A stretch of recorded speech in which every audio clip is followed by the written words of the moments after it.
Good morning, everybody, and welcome to Charlton Live, sponsored by PSF Steel Limited. My name is Louis Mendes. Hope you guys are all well on your Sunday morning. On today's show, we'll be looking back at yesterday's very narrow 1-0 home defeat against Leicester City at the Valley. Joining me to do that, we've got a packed studio for you. First up, top right, it's Joe Puddyfoot. How you doing, Joe? Yeah, very good. Slight change of location today because I'm visiting a member of the elderly community. For anyone jumps to conclusions, it's not Terry Smith. I'm led to believe that it took the nurses all night to calm him down after that disallowed goal. But yeah, I am visiting my grandma, so a nice early start today. Yeah, get her on. If I want to know her views on the disallowed goal. So bottom right there is Paul Clements. How you doing, Paul? I'm all right, thanks, Louis. I'm a bit tired this morning, as I shared with you coming into the show. I was up at 1:40 a.m. I actually got myself out of bed, downstairs, fired up the TV, got onto Now TV and watched a 13-minute highlight reel again, just because I was still just a bit perplexed at how the game played out with so many chances, but we'll get onto all of that. But yeah, a bit tired, but ready for the show. I love the idea of you just waking up in the middle of the night still having nightmares about the fact that we somehow didn't get something from that game yesterday. Not like even a draw would have been outrageous. Like how we didn't win that game, I don't know. And also delighted that she's joining us for her first show of the season. Bottom left is Sue Gallop. How you doing, Sue? I'm good. I still feel quite sparky. I think, as you know, I'm always that positive one that just says, well, I'm just really proud of yesterday. But yeah, it's really lovely to be back as well. It feels like it's been such a long time. Yeah, it has. It's been too long. Isn't that the Nathan Jones song? So I don't know. But anyway, on today's show, then we'll hear the goal. We'll listen to it back just to hear the analysis from Steve Brown on Charlton TV. We're going to hear, of course, from the Addicts boss, Nathan Jones. Sat down for a chat with him after yesterday's game, and also Conor Coventry, one of the many men who came close to scoring for the Addicts yesterday. Had a good chat with him after the game as well. We'd love to hear your thoughts as well. Let us know what you made of yesterday's game. Jake's the first one who joined us in the chat this morning, says probably our best performance this season. So unlucky not to convert. 3 games in, I feel like we're close to having the famous Nathan Jones click. Docky was man of the match and the crowd were amazing. So yeah, put in your comments in the chat, or you can email us studio@charltonlive.co.uk, or you can tweet us at Charlton Live as well. There's loads of you in there already speaking about yesterday's game. Let us know where. I'm not going to say where did it go wrong, because I mean it's clear the only thing that went wrong yesterday was that we couldn't get the ball in the back of the net for some reason, but everything else seemed to go quite right. But can you put your finger on why the disallowed goal? Let us know your thoughts on that. I feel there might be a debate brewing in this chat because there's some differing views around the screen, having had conversations about this yesterday on our WhatsApp group. So yeah, let us know your thoughts on that. Are you looking forward to filling our boots at QPR next week after what happened to them yesterday? Let us know your thoughts. Joe, before we hear the goal back, how do you sum up that game yesterday? Because I came out of it, and I'm used to coming out of Charlton games like disappointed or frustrated or upset, but yesterday was all of those things, but for a different reason. I just felt like I felt so sorry for them. Like they did not deserve to come off that pitch with 0 points and 0 goals. Like up against the Leicester side that's just come down from the Prem. That the moment of quality that won the game was outrageously good. but we should have won that comfortably, and we didn't, and that's why I came out of it genuinely quite miserable. Was like, I am gutted for them. Yeah, I didn't come out of it disappointed or miserable at all. I actually came out of it full of pride and generally very happy with the performance. I think that we absolutely dominated them from start to finish. I think any Leicester fan that thinks they deserved anything out of that game needs their head checked.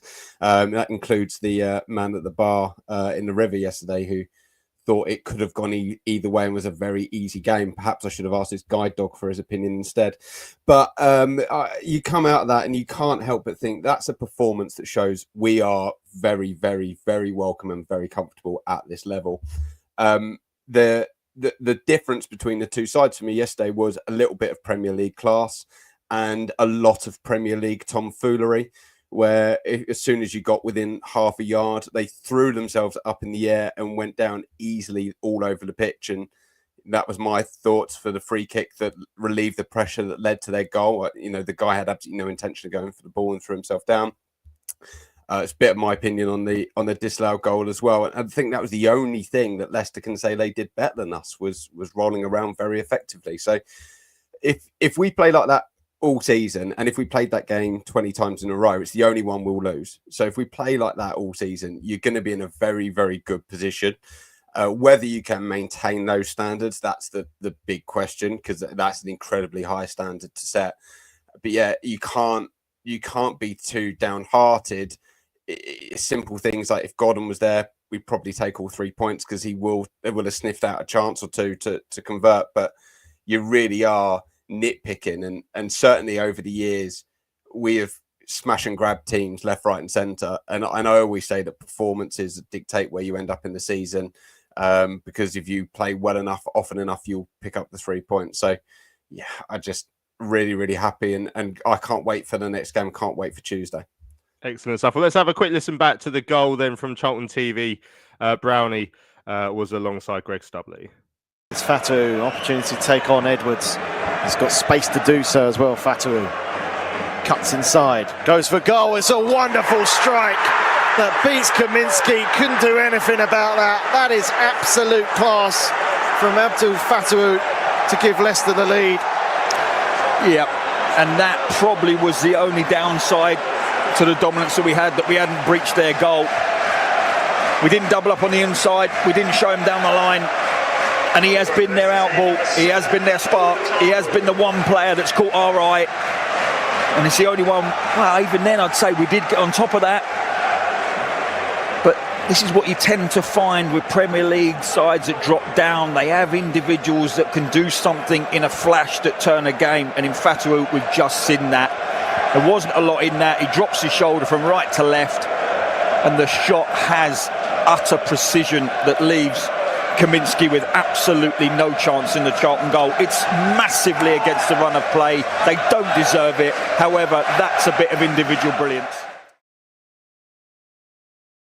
There we go. That's the goal from Charlton TV there, ably commentated on by Stubley, and obviously the analysis from Stevie Brown as well yesterday. It was a fantastic strike, Paul. I mean, there's no coming away from that. I was right behind it, and it was just completely arrowed into the top corner, also almost bent round the defender, and the Kaminski, if he even saw it, did well, because it was an unbelievable goal. But that was the one moment of Premier League quality yesterday, and maybe we didn't quite find that ourselves, but the overall performance. There was a great tweet from Nozza actually yesterday about saying how he's come out more encouraged from that game yesterday that we lost than some games that we'd actually won in League One, which immediately made me think of the time we beat Cheltenham just before we went on a 14-16 game winless run at the Valley, 2 penalties, and we all came out of that going, crikey, that wasn't actually very good. Whereas yesterday was the complete opposite. Like, you have to take so much heart from that performance yesterday.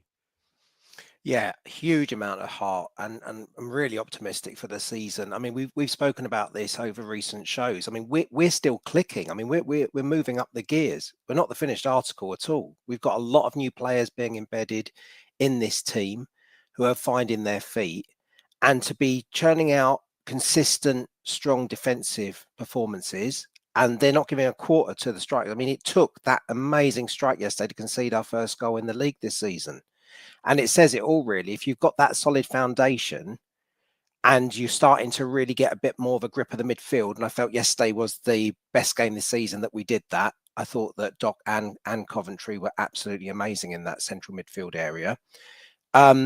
It's then just about really getting a little bit of consistency and probably just a bit of calmness, in front of goal to take your chances. When that bit happens, you've got such a solid championship side before us with depth in the squad, which we haven't had previously. So I can see why so many fans, despite being reflective and kind of disappointed with the result overway, because it was injustice, basically. We deserve something out of the game.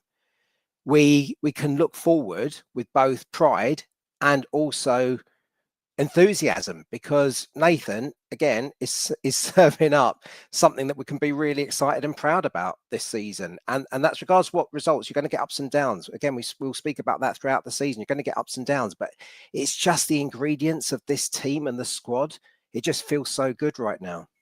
41 touches inside the opposition box, Sue. I mean, that feels incredibly high for us. They had 15, and it just shows the dominance that we had in that game. If there was ever to be any concern, and I don't know if anyone had raised this, but it's probably a natural concern when you've made the step up into a higher division, is are we actually going to be able to play our way into games and to sustain attacks on sides? Well, Bristol City second half, a reasonable amount of the Watford game, but more so Bristol City, and certainly yesterday. We have not struggled in terms of making our mark on games, even if we have slightly less possession than oppositions. We have been finding ways to play our way into the final third, which even this time last year, even though we'd won 3 games and scored 4 goals, we weren't doing with this level of consistency by any stretch. So that is certainly something that I think Nathan will be very pleased with, the way he's seen his side evolving this year and being able to take games to oppositions who've just come down from the Premier League. Yeah, I mean, I've even had a chat with one of the Leicester fans that I did a pod with the other night, and they've even said we were really unlucky. I mean, at times we looked comfortable. I mean, and it's those small margins that Joe spoke about, the difference between having a few of our lads that have come up from League One, and then they're sort of ex-Premier League players, and their goalkeeper getting man in the match says it all, really. The amount of shots we had, it was just one of them sort of, like we've all said, we're really proud of that performance and how much heart was there, and the fact that they never give up. And just we didn't look outclassed. We didn't look like we were a Premier League side playing against a League One side. We looked comfortably Championship within that game, and that might be early to say that because we were only 3 league games in, but we just never gave up. We just kept pushing. And I mean, their back line, oh my God, like you look at those names, and like Chowdhury was immense yesterday, I've got to say. Like he had, for them, TC wasn't really getting. I mean, he didn't stop trying, but like Chowdhury had him at every opportunity. So I think you have to look at those matchups, and a player that's only ever really played in League One is then going up against someone that's played consistently in the Premier League. So you can't judge any individuals. I've seen some negative comments about certain individuals, and like Paul said, this is just the beginning. This squad is still getting to know each other, and that we're only going to get better. And I think that's what makes it so exciting. After that performance yesterday, although we haven't won, we all feel really positive, because if we're going to perform like that every week, we're easily going to get mid-table, if not more. Yeah, I mean, we'll hear what Nathan said on what he assessed yesterday's performance to me later on in the interview, because it was quite interesting. But I mean, let's just dive into the biggest debate then, the biggest talking point, Joe. So Lloyd Jones's header from a corner, ruled out for a foul by Josh Edwards.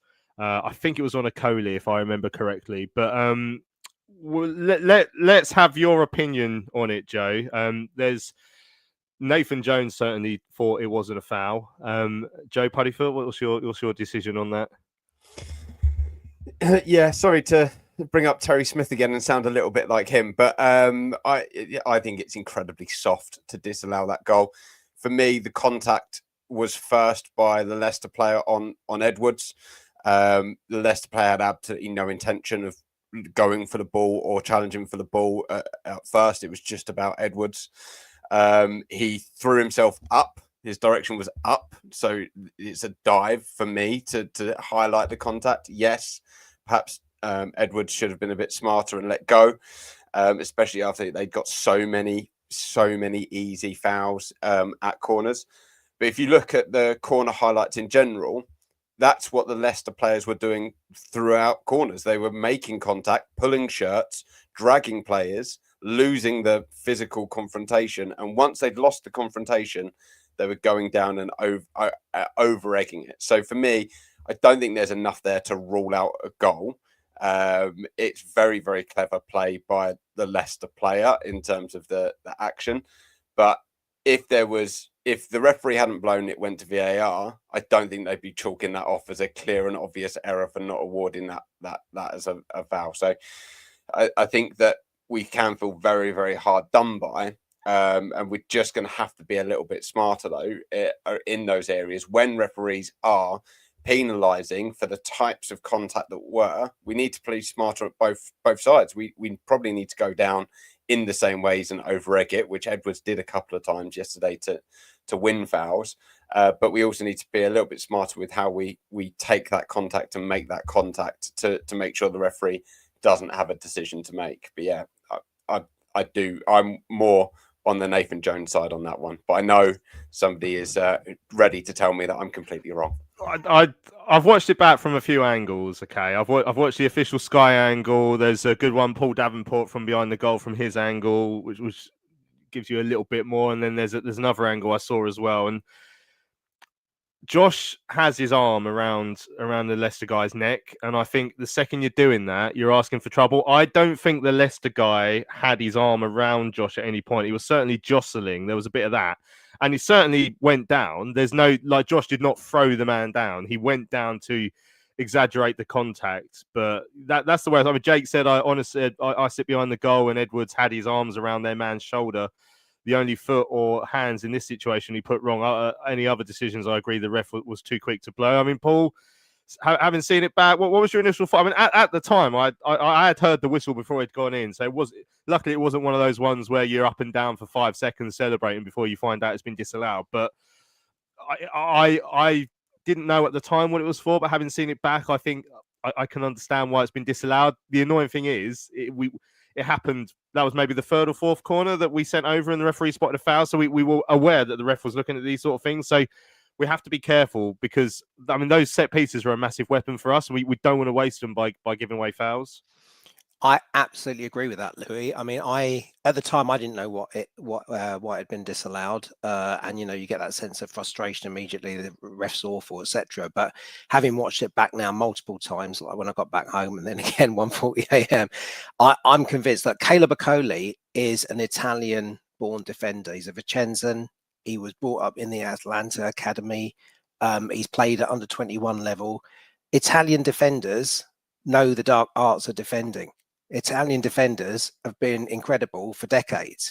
So know your opposition. If you're going to tussle with one, expect them to go down like a sack of potatoes very quickly. And so I'm kind of like, I'm disappointed because it was a perfectly good goal. Coventry's corners yesterday were absolutely sublime. How many times did he hit his man like just on the money every time? So I was really disappointed from that perspective, but we asked for that trouble yesterday. You've got to know who you're playing against individually and understand that you are not going to play at this level with against 11 honest professionals. You're going to be playing with against teams that have got a better nous and are going to play everything they can in their book to get their results. And so I felt that was just a bit naive.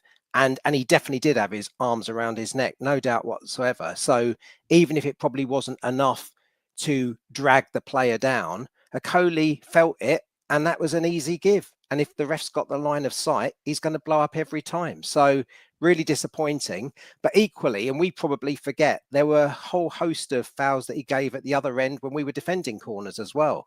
It's just because they didn't get a go. Maybe it wasn't such a big incident that we haven't. That referee was whistleblow happy throughout the entire game.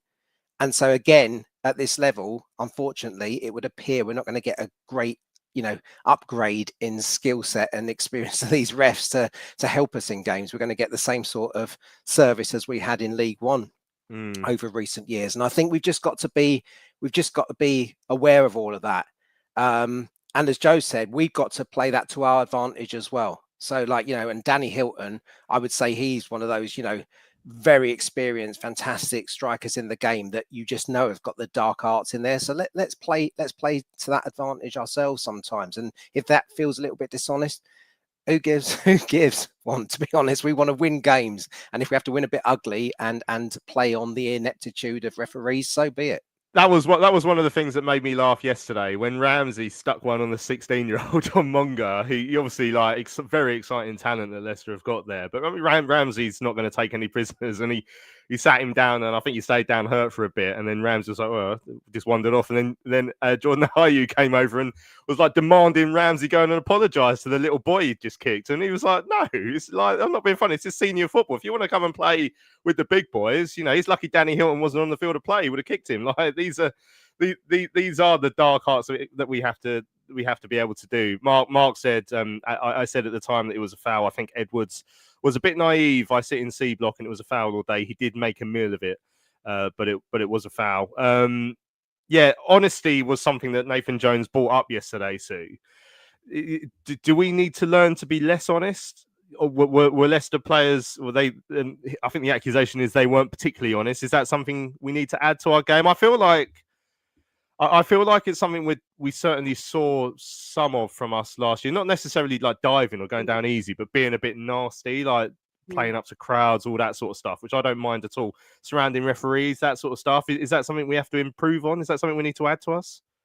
Yeah, definitely, and especially if we're gonna progress, eventually going up to the Prem, because it's done in every game you see on the TV. I think, unfortunately, the days of being nice little Charlton, we can't do that anymore. We need to sort of raise our game to what others are doing. And I mean, it'll be our luck that we won't get away with it. But I think you just gotta almost drag yourself down to their level in that respect, because if you're too honest, you're not going to get those decisions. Staying on your feet don't always help you out, and just giving a little bit of verbal, I think you've got to be careful, haven't you, with what you say to refs, but the opposition wise, and I think just going on that point, I think it'll be interesting to see what happens when Matty Godden is fit again, because I think that experience that he will bring to those sorts of things will definitely be a bonus to the side. I think he could be our master of dark arts within our squad, because he has that experience. But yeah, I think it's definitely something we need to learn and get better at, if we're going to win some of those decisions that we're not getting at the moment. Yeah, Peter says the sniffer dog in the team, and we would have won yesterday. Dean saying don't mind losing when we play like that. Best performance of the season. Ian saying as well, once we have a fit Godden and a fit and settled Kelman, will we be banging them chances? I mean, that was the one change made for yesterday's game. Joe, Charlie Kelman came out, Miles Leaburn came in. I guess I could we were sort of saying like, right, I wonder how long Kelman's going to get to try and settle down. But also, I think I did say maybe the week before last, like, I mean, Leaburn has been looking really sharp when he's come off. So you've got to find that balance of, well, how long do you give Charlie to get up to speed before you say, well, actually, I've got a player who's ready to go now and we need to win this game. So that was the decision that Nathan Jones made yesterday. Was it one you agreed with? Before the game, no. But after the game, I'm willing to concede that perhaps Nathan Jones knows a little bit more about football than me. My thoughts when the team came out is I thought it was going to take away from our pressing game. Because Kelman and Godden, both of them in terms of their profile, are much more mobile than Leeburn is. And I think that press is so important to how we wear teams down and wear them out. For us, the press was all in midfield, really. And although TC had a less than sort of stellar game on the ball, off the ball, his work rate was phenomenal yesterday. Same with Apter. So I personally felt that we should be having Leeburn and TC and Kelman and Alafe as the two, so that you've got one physical big guy and one smaller guy who's sniping around and doing that work. And I felt that starting with the other two would have given us a bit more on the press. That was my personal opinion. But Leeburn had a really, really strong game yesterday. You can't deny it.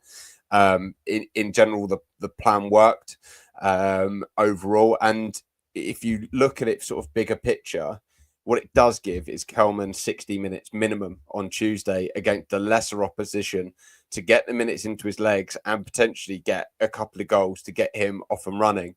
Do I expect Leeburn to start on Saturday over Kelman? No, because Kelman is going to QPR with a point to prove. And I think that Jones will want to give him every opportunity to make my matchday program right with a 3-0 win and a Kelman hat-trick. I thought I'd just rile up every QPR fan if I had the opportunity. So if you look sort of further forward, I think that's potentially where we're going to be. But that's the strength that we got at the minute. If you're not 100% bang at it, there is somebody else who is ready to come in and take your spot. There'll be no resting on laurels. There'll be no room for laziness or complacency across the whole squad, really, outside of Apter at right wing back potentially, and maybe Jones and Ramsey until Burke are back. You can't point to a single player that absolutely has to start over another player in the squad, because we've got that strength in depth. It would have been nice for Leeburn to get an opportunity, a real clear-cut opportunity to get a goal, and I think his play overall deserved that. But I don't think you can say that anybody, I said a couple of days ago, I don't think anyone has warranted necessarily being dropped, and I didn't think that anyone had warranted starting over anyone else. But if you were going to point to one, then Leeburn was the one that was closest to that. Yeah, certainly. So, I mean, one goal in 3 games, Paul. Spam saying the lack of goals is a concern, even going back to last season, just decision-making and belief. I'm TC's biggest fan, but his decision-making is starting to be a concern. Alex said a lack of goals isn't a concern for me at all. 3 games in, all 3 games, the opposition goalkeeper has won man of the match. Spam saying 1 in 3 is 100% a worry. Paul saying 3 games not getting the lack of goals angle. If it was lack of chances, I'd be more concerned. And Ian saying we're creating the chances the goals will come. So this was the thing I sort of mentioned earlier. Again, on one of the forums, someone's done the legwork for me and actually found some of the stats about 3 games in, goals scored. So this time last year we'd scored 4.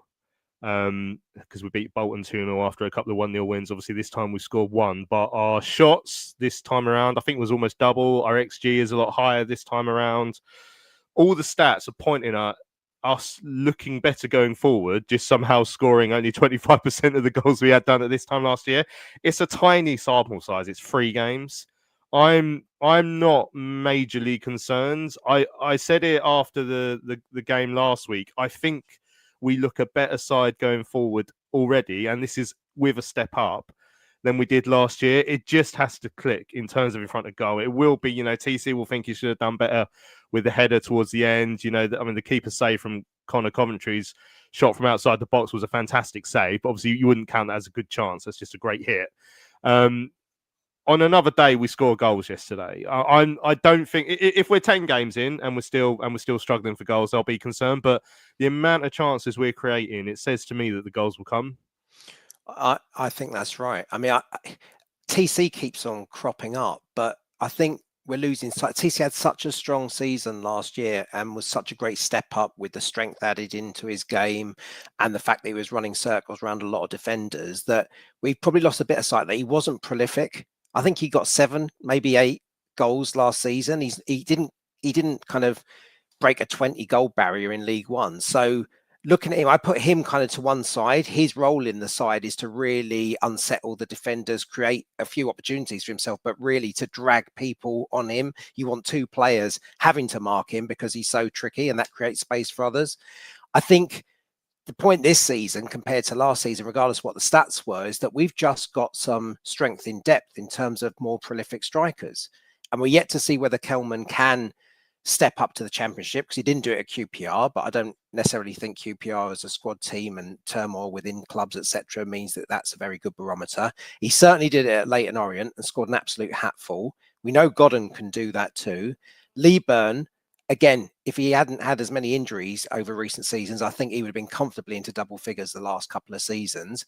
And then you've got Tanto, who I think, in that cup game against Stevenage, there was one point where Nathan was going absolutely ballistic with him because he got into the area and it just needed him to shoot, and then he kind of reversed back and was facing the other way from goal, and that annoyed Nathan, and it probably frustrated the fans. But the bottom line is that's all about instilling the confidence in him, coaching that instinctive kind of. But he scored goals. He scored over 10 goals again in League One last season. We've got a crop of players that know where the goal is as they get their footing in this division, in our system.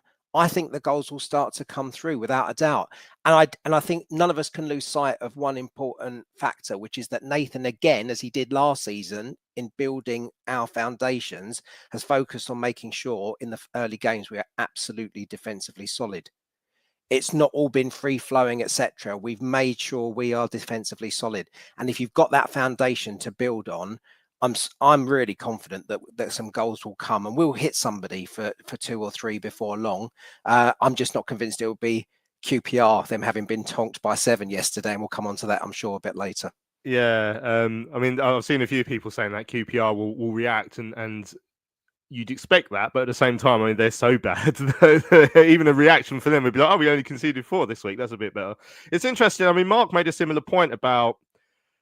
He said it's clear that Nathan Jones is looking at defending and keeping shape as top priorities, and while that's bedding in, it'll be at the cost of goals, but they'll come. But I'll be honest, I mean, Paul, you said similar there, but I don't actually see it that way, because that was definitely the case last year, because we weren't really going forward with this sort of potency in terms of creating chances and playing the ball around. But we're doing it. I think the defense is just there. It's just working now. It's fine. Like, we don't have to worry about. I honestly don't think there's been any major focus on making sure we're defensively sound this year. It's just happening, and we are better going forward than we were last year. So I don't think that's quite the same as what it was last season. I think we're already in a better position than we were last year. Right, there's still loads of players. I want to focus more on TC. We have to focus on Greg Docky after yesterday, but I think we should hear from the Addicts boss Nathan Jones as well, because always a good interview with Nathan.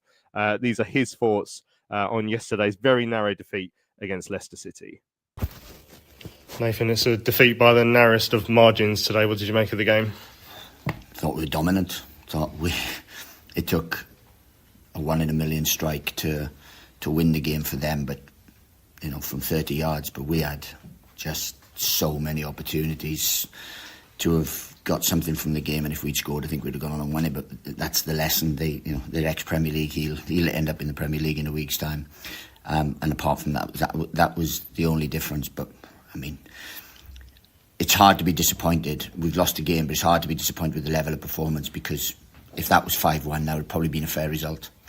3-4 easy, like in terms of the balance of play, the chances, the opportunities, the territory, everything it was. Like, I thought we were totally dominant. It's just they demonstrated that ounce of quality that we didn't, and that's why we're sitting here and with no points. That's the difference, isn't it, between League One and the Championship? You can have players who can do that in one moment. Yeah, but realistically, I mean,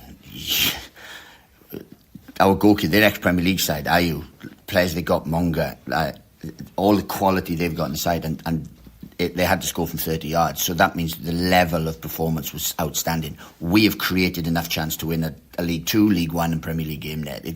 We've created enough chances to have won 3 games. Like, really have.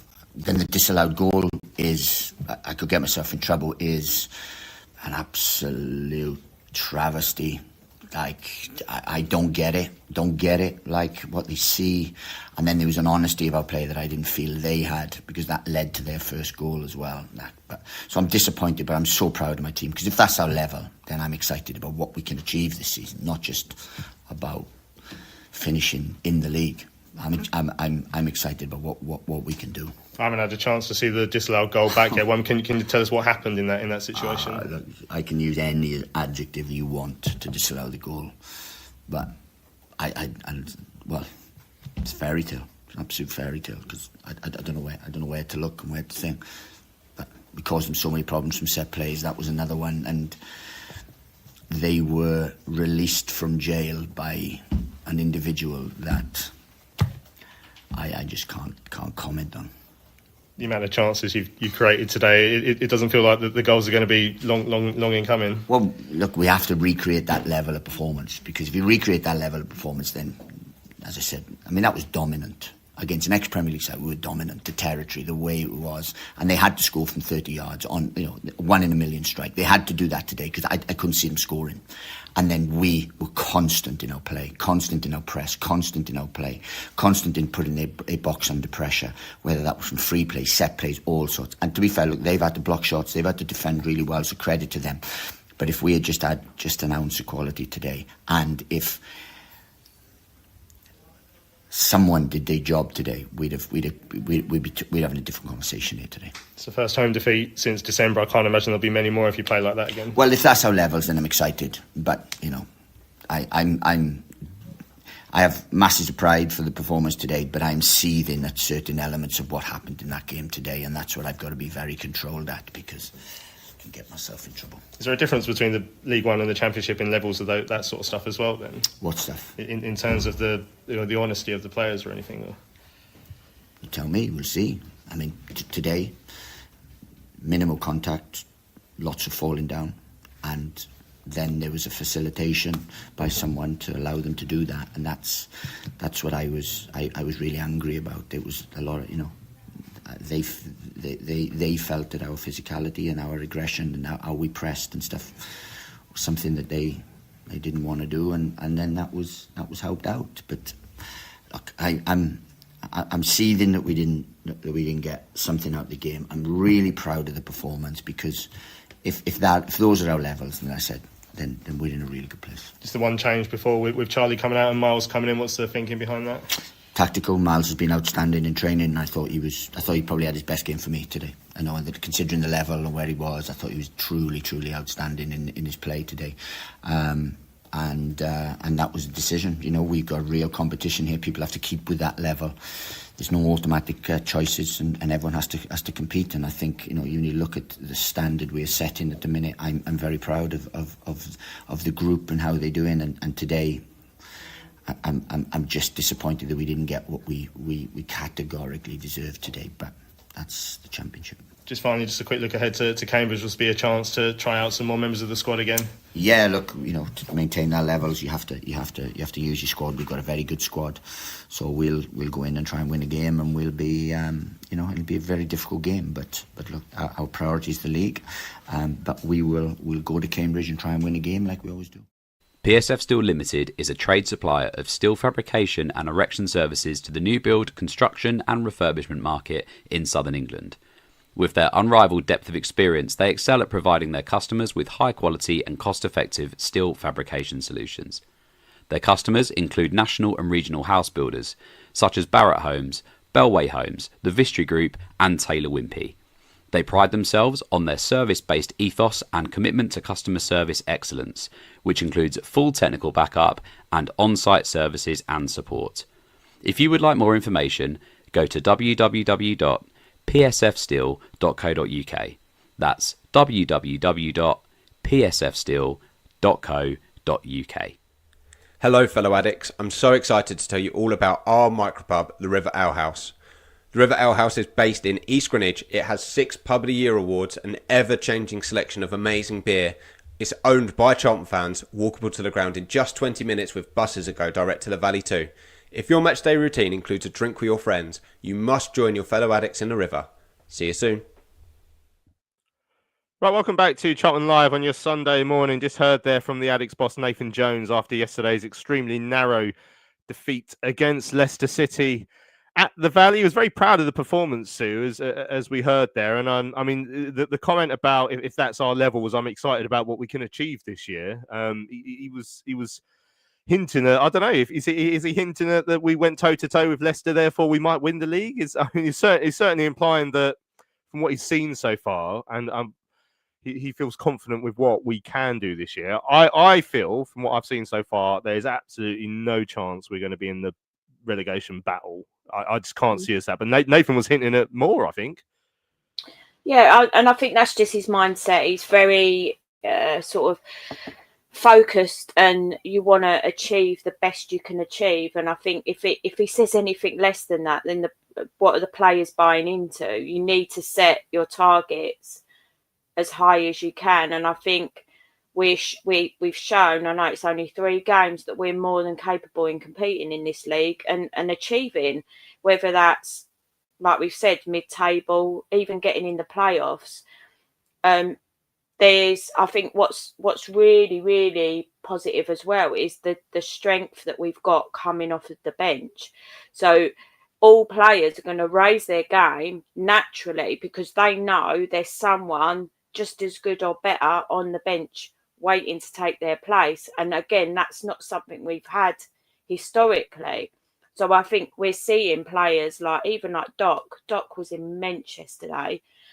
Like, everyone's raising their game because they don't want to lose their place.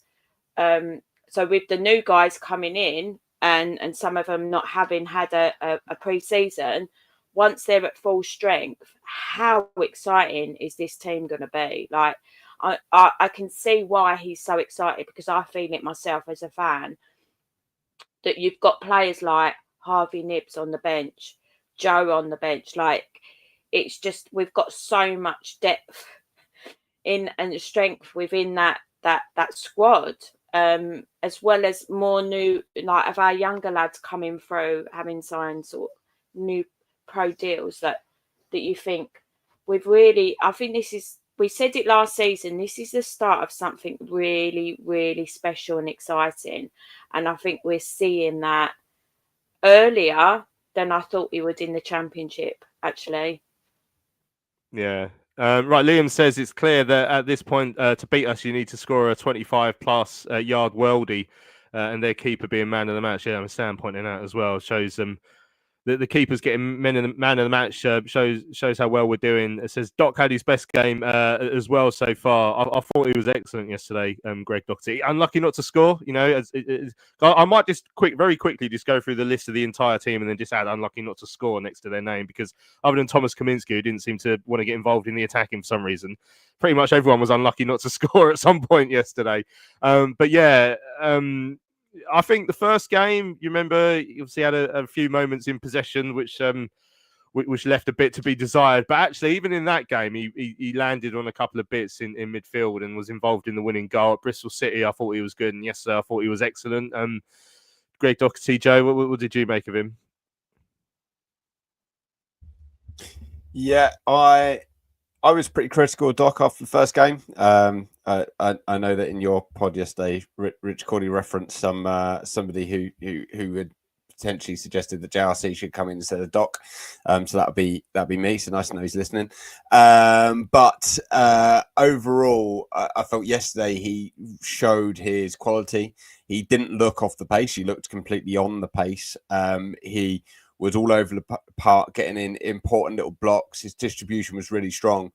And so I think if that's the level and he carries that on, you're going to be right in the first game off as a little bit of rustiness after a demanding season last season and a slightly slower or less frantic pre-season, obviously with the delays that we had with our playoff run. But I think he exemplified everything about us yesterday. He was all over the park, winning tackles, winning the ball back, leading presses. He's in the right places defensively when we needed him to. So a very, very strong performance. And yeah, again, his shot is very, very unlucky that didn't work its way through. So you can't do anything other than applaud him. And I often say let the praise be as loud as the criticism. And I do feel that I probably was expecting more from him right at the outset of the season, but he's put all criticism to bed with that performance yesterday, and it does show just how strong that midfield is when everyone is working hard and at the absolute maximum that they can turn out, because we were very, very difficult for them to deal with in the middle of the park. And they were bringing on midfielders like Winks, who are on 80 grand a week, which is what our guys are probably earning in a couple of months. So the levels there, to not be outclassed by those types of players, just shows the level of performance that players like Greg Docky were putting in. And he was up there for man of the match for me yesterday, probably edging it over a couple of others, and not too proud to admit that he definitely proved me wrong in that 90 minutes. So Maka says in the chat there, Paul says, Alafe needs more than 5 or 10 minutes to impose himself. Jones needs to make his subs a bit sooner than he is. So our first subs yesterday were on 75th minute when Carey and Apter came off for Nibs and Kelman, and then Alafe and Rankin Costello came on for Leeburn and Doherty in the 86th minute. So, I mean, the point being made below by Robert is, well, the only reason I think Jones made his subs later is he didn't really want to disrupt the team when it was playing so well. Like, it's not like we were playing badly. So do you think that's why he held off a bit? Yeah, absolutely. I think we were. I mean, when you're creating 20 goal scoring chances in the game, the manager's going to have faith in his side, as we do as fans, that something's going to happen in front of goal, and we're going to get an equaliser, maybe even go on to win it. And so I think the way the team was playing, he was probably a bit reluctant yesterday to disrupt that, and I kind of understand why. That said, I think as fans, because we haven't seen much game time from players like Tanso, who played against the Stevenage side in the Cup and looked quite exciting, we're kind of probably hungering more to see them on the pitch sooner. So that comes into play as well at this stage of the season, that you want to see them for 20, 30 minutes to really see what they've got at this level. So I think that's why probably, and I mentioned that post-game to people I was with, I just felt a couple of the subs were a little bit late. But that, as I say, that was definitely clouded by me wanting to see more of Tanto in particular. I think he's such a strong, exciting player. And with him having a slightly better eye for goal than TC, I'm really interested to see how he combines with kind of the forward players. So, but look, Nathan knows what he's doing. He absolutely has faith in his lads, which is a really good thing to be in that position, particularly at this early stage of the season. So that we just got to trust him to make the right decisions, do the right things, and it will click in due course. Right, so Andrew's saying he would have liked to have seen Fuller get some minutes at right wing back near the end yesterday instead of TC, who's not happy out there. Obviously gets moved out there sort of late on. Robert says, I think Jones wants to see TC push on to that next level or see if he can. So, I mean, Tyrese overall, I was a little bit taken aback actually when I finally got around to reading a bit of Twitter last night and saw that TC was coming in for a fair old heap of stick yesterday. So like a lot more than I was expecting. Like, he missed a chance for sure, but everyone apart from Thomas Kaminski did yesterday. But I feel like he is actually pretty important to the way we play. So yeah, decision making sometimes maybe is a youngster playing Championship first time, but actually, I mean, I think there was probably 2 or 3 times in that first half where he won the ball back in their half, which set us off on moves as well. But yeah, I was surprised by the amount of stick he was getting from some quarters. I think other people, I mean, Sam saying he felt that he felt that TC was struggling yesterday. I didn't see it like that. Maybe he's not put one in the top corner yet or anything like that. But I think the way we set up and the way we play, we need someone with that sort of pace on that far side of the pitch to do something. And yeah, I was a little bit surprised by how much stick he was getting on top. I mean, the one thing that always winds me up is when I saw people say he's lazy, which is just utter tosh. Like, it's just utter nonsense.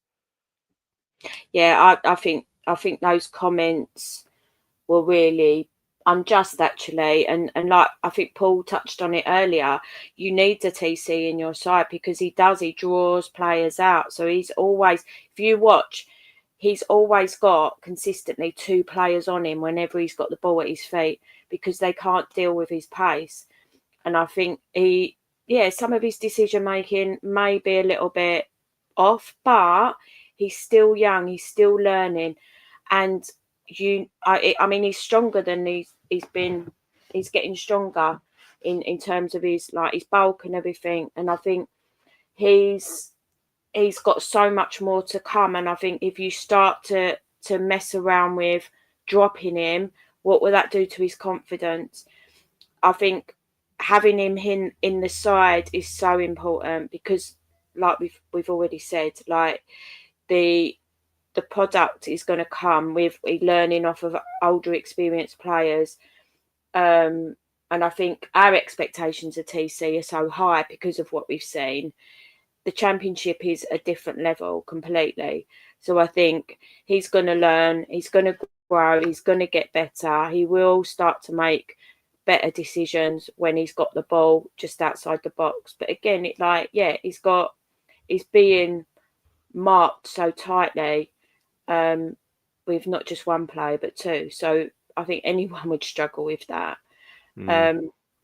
So yeah, I feel like the comments are really harsh, but as we know, our fan base always have to have someone to dig out. So sorry if that offends anybody, but we always have historically we've always had our fan base have always picked on a player, and I'm just hoping that isn't TC this season. Yeah. I used to love choosing which one I was going to pick on, but I haven't really got one this year. It's a shame. Right, TC probably needs to improve his passing final ball. The rest of you is doing well enough. That's from Paul. There's loads of good comments about TC in the chat there. Excellent stuff. Right, let's hear from Conor Coventry. Unlucky not to score yesterday, actually, as was everyone. But yeah, had a quick chat with Conor after yesterday's game. Conor, I guess that's a tough one to take today. Yeah, it is. I think we obviously knew it was going to be a tough game against a team with a lot of quality. But I felt like it was a really good performance. I think we gave so much and created so much as well. You know, on another day, maybe win that one quite convincingly. So it's tough to take, but we also have to look at the performance and take some positives from that. Yeah, what's your overriding feeling at full time? I guess disappointment, but is there an element of pride in how you played as well? Yeah, of course, gutted is the first feeling you're going to feel, and I think when we watch the game back and we go through it, we're going to be proud of our performance, and at the same time you can feel it now, you know. And I felt with my teammates, you feel we were proud to be playing with them and what everyone's given for each other, and it just felt like we were so close. But we're a group that's obviously used to winning, and it hurts us. Took a moment of absolute quality as well to breach the defence. You haven't seen that too often down here. No, in fairness, it's a great goal. I think that is obviously what's decided the game, and it was just a moment of real quality and fair play to him. And you know, it's a great goal to win a game on. The goalkeeper for them had a good game. None more so than when he gets out your shot from distance. You must have thought that was heading for the top corner. Yeah, I don't hit them too often, but I felt I struck that one well, and it was just curling away, and I thought maybe it might go in, but it was just a good save. But overall, a great game really, and obviously I seen he got man of the match and probably well deserved. Again, on another day, I think a few maybe go in, but he obviously had a really good day. Is that something you're going to look to add to your game, more shots from outside the area like that?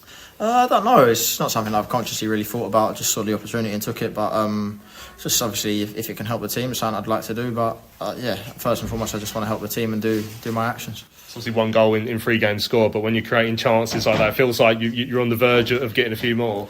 Yeah, I think it's.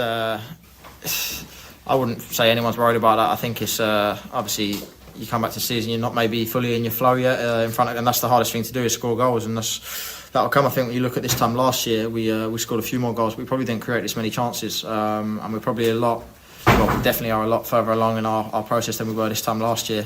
We saw how that season finished, so it's encouraging to know, even though we might have less points at this point than we did last year, the performance is a real high level. Yeah, I mean, you've been in the Championship before, of course, but as a group stepping up to this level, I think, what have you learned about yourselves over the first 3 games? That we're ready. I think we're ready, and we have. I probably could guarantee that the 3 teams we play against didn't enjoy playing against us. I feel like we're fitter than teams, and we make it really hard to play against us. And I think we just maybe not learnt so much, but just gained more confidence from the level. Yeah, Nathan said sort of based on today's performance, like he feels quite confident about what could be achieved as a Charlton side this year. I mean, what do you think is a realistic aim for the club? I don't know. As I said, I think the group is used to winning. We go into every game believing we can win. We play a team that's just come down to the Premier League, we believe we can win.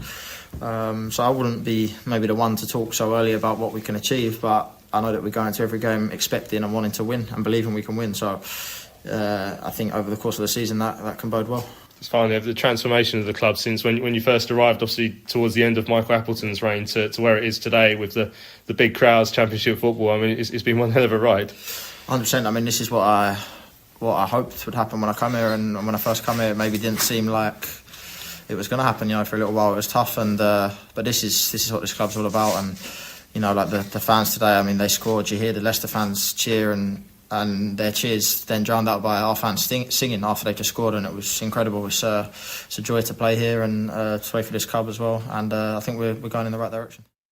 There we go. There's Conor, Coventry, speaking to myself, Joe, after yesterday's game. Yeah, we haven't really spoke too much about his performance yesterday, but him and Doc working in that midfield did look very good together yesterday. Yeah, I think his rise over the last year and a half has been spectacular. Obviously, when he first came into the club, we had Dobbo, and he was stepping up to the Dobbo mantle, and there was a pronounced difference between the two. But over the last second half of last season and start of this, he has come on leaps and bounds, and he looks every bit a Championship player at this point.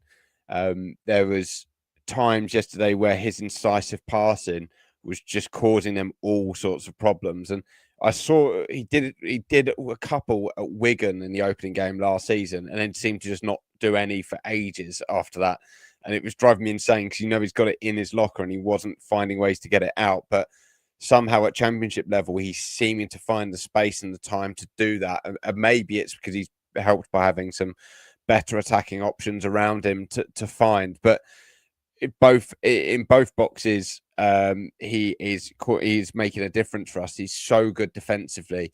He's playing those passes across the pitch and opening up oppositions and creating opportunities. And I think he's integral to the way that we play. And I don't see a natural replacement for him in the squad at this point. Maybe JRC can do that, but him staying fit will be absolutely crucial to our season.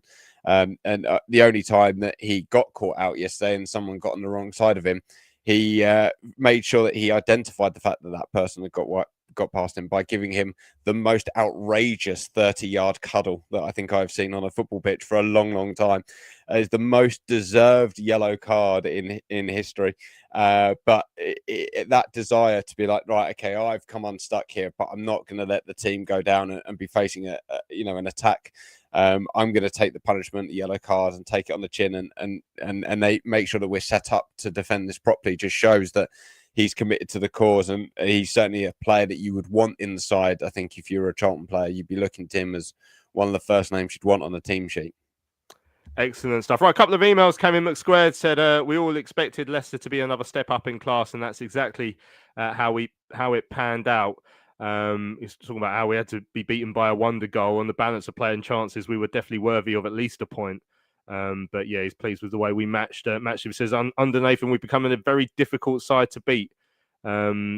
Interesting stuff. Right, James says exciting game yesterday. We're clearly generating a lot of promising attacking chances. It feels like we could benefit from a proven and consistent goal scorer. So he's asking what's the latest with Matty Gordon. Well, what we do know is he's had this operation, don't we? So what we will never know until he returns is how long he's going to be out for, because the club Nathan just doesn't share that sort of information. That's just not how he likes to do things. So could it be weeks? Could it be months? Who knows? Maybe he'll be back on Tuesday. These are the things we don't know, and we'll find out in due course. But yeah, he probably would have made a difference yesterday. He's Matty Gordon. He scores goals. That's what he does. He doesn't very rarely needs to be asked twice to score a goal, doesn't he, Matty Gordon? So maybe he might have made a difference yesterday. Linda said she was so impressed with the effort from the boys yesterday. Said in the first half there was a 10-minute span where Sonny Carey slid in a last ditch effort to ensure we kept possession, and then Amari Bell made a crucial sliding challenge at the other end. She says she felt so proud to see the boys playing for our badge. He said she also wanted to say, Bell is such a safe pair of hands. I almost forgot he's there sometimes, but he always makes the right decision. And Sonny Carey plays like he's bonused on every time he wins the ball. His will to win the ball is so strong. He's a firm favourite for Linda already. And then finally, Tony said, we played so well yesterday, was really pleased and proud of the team, deserved to win, but defeat was hard to take. Doherty was brilliant yesterday after being unfairly criticised for the first 2 league games. He said, loved the tactical fouls from Coventry and Lloyd Jones as well. He said his only criticism was why didn't take off TC with 20 minutes left to go. That's from Tony. We should very, very quickly look ahead to Tuesday, Paul, against Cambridge in the League Cup. I'm going to be there. Looking forward to it.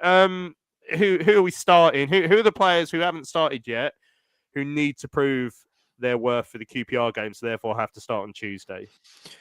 Well, I think we'll probably see the same sort of setup as Stevenage with Zach coming in and Gillespie coming in. Obviously, Alex Mitchell's left since that game, so I'm not quite sure who he's going to put in the middle. I don't think he'll risk Lloyd Jones for a second game. Maybe Burke's fit enough after a week and a half's training to have a few minutes. Let's see.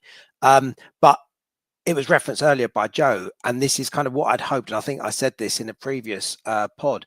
I actually really want to see, and I hope we do see, Kelman up top against Cambridge, because I think that this is exactly the sort of game that will instill the confidence. And if he's got his scoring boots on that night, I think it will be such a boost for him ahead of the future games, particularly QPR next, where, as Joe again said, he's got a point to prove in that game. So I'm hoping that he's certainly up top. I'd love to see Tanto.